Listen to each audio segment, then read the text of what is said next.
પકડવું કેટલું અઘરું છે માણસોને.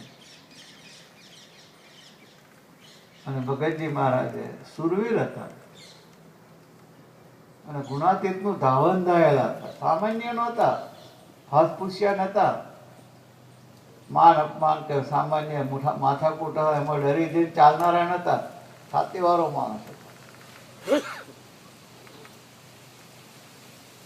ગુણાતીતના મહાત્મ્યને અપરંપાર વાતો કરતા. કેવી વાતો કરતા ભગતજી મહારાજના જીવન ચરિત્રમાં. એમને શાસ્ત્રીજી મહારાજને જે સમજાવ્યું ને એ ખરેખર અદભુત વાત કરી.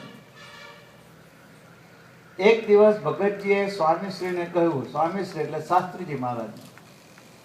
એક દિવસ ભગતજીએ સ્વામીશ્રીને કહ્યું, સાધુરામ. યોગી બાપા સાધુરામ શબ્દ અશ્વિનભાઈ માટે બોલ્યા, સાધુરામ. એક દિવસ ભગતજીએ સ્વામીશ્રીને કહ્યું, સાધુરામ, તમે ત્યાગી તો થયા, પણ સ્વામિનારાયણની પૂરી નિષ્ઠા કરી છે ખરી? વિચાર કરો તમે. સ્વામિનારાયણનો સાધુ જેને વિહરલજી મહારાજે ડુંગર ભગતને દીક્ષા આપી, યજ્ઞ પુરુષદાસજી નામ પાડ્યું. સ્વામિનારાયણ ભગવાને બનાવેલા વિજ્ઞાનંદ સ્વામીની સેવામાં જે સાધુ છે એને ભગતજી મહારાજ પૂછે છે, સ્વામિનારાયણની પૂરી નિષ્ઠા કરી છે ત્યાં? આશ્ચર્ય લાગે ને. ભગતજીના પ્રશ્નથી સ્વામીશ્રીને આશ્ચર્ય થયું એટલે તેમને હાથ જોડીને ભગતજીને કહ્યું, મહારાજ સર્વોપરી પુરુષોત્તમ નારાયણ છે એવી નિષ્ઠા મેં દ્રઢ કરી છે. મહારાજ સર્વોપરી પુરુષોત્તમ નારાયણ છે એવી નિષ્ઠા મેં દ્રઢ કરી છે. પછી કઈ નિષ્ઠા યાર?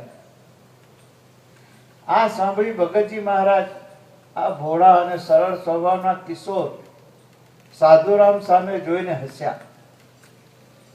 પછી તેમની પાસે આવી તેમને કહ્યું, એ તો એકલી નારાયણની નિષ્ઠા છે, પણ જ્યાં સુધી સ્વામી અક્ષર છે એવી નિષ્ઠા ન થાય ત્યાં સુધી સ્વામિનારાયણની નિષ્ઠા પૂરી થઈ ન ગણાય. સ્વામિનારાયણ, નારાયણ સ્વામિનારાયણ ભગવાન એ આપણે સ્વામિનારાયણ એમને મંત્ર આપ્યો એટલે સહજાનંદ સ્વામીને સ્વામિનારાયણ ભગવાન કહીએ છીએ, પણ એ નામમાં યુગલ ઉપાસના છે. સ્વામિનારાયણ ભગવાને સાંકેતિક મંત્ર આપ્યો છે. યુગલ ઉપાસનાનો મંત્ર રાધા કૃષ્ણ નર નારાયણ લક્ષ્મી નારાયણ એમ સ્વામિનારાયણ. લક્ષ્મી નારાયણ નામ એક જ છે, મંત્ર એક જ છે, પણ લક્ષ્મી અને નારાયણ. રાધા કૃષ્ણ રાધા કૃષ્ણ રાધા કૃષ્ણ કૃષ્ણ કૃષ્ણ રાધા કૃષ્ણ મંત્ર એક છે, પણ રાધા અને કૃષ્ણ બે છે.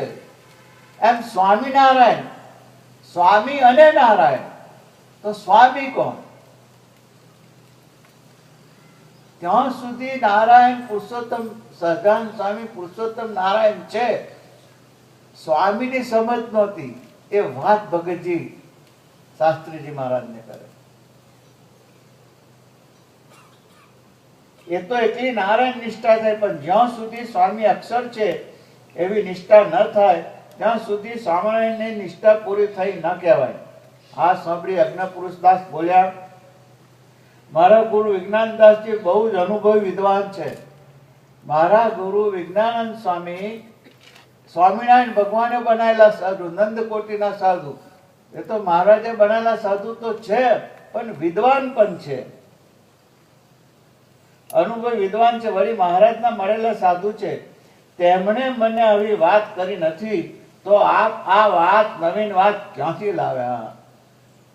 જો શાસ્ત્રીજી મહારાજે આ જવાબ આપીને એમની જે પ્રામાણિકતા, વફાદારી અને સ્પષ્ટ વક્તા તરીકેનું દર્શન કરાયું.